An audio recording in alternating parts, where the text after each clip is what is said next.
Monday, so time for Spread Happy with our very special guest, Andy Bilali. Hey, Andy, how are you? Hi, I'm great. How are you? Good. We're talking about we don't have problems, we have states of mind. Explain that to us. Exactly.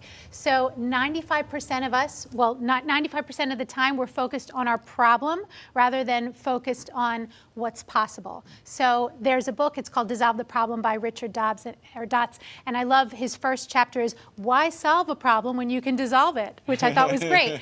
But the idea is when we're focused so much on what's going wrong, we can't see a solution. So, think about it. If you're going to a dinner and it's with somebody that you're really not very fond of, maybe you've had a conflict with them, and you spend your entire day focused on it, your entire day you're worried about what's going to happen. So you're probably going to go to that dinner very, very stressed.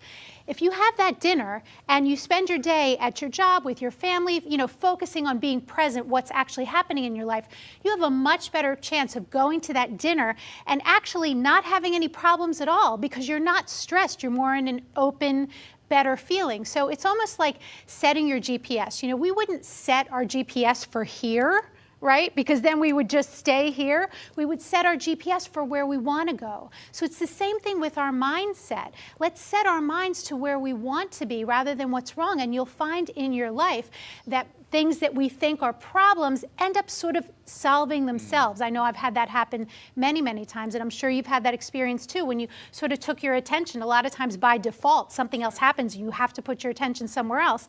That problem ends up solving itself.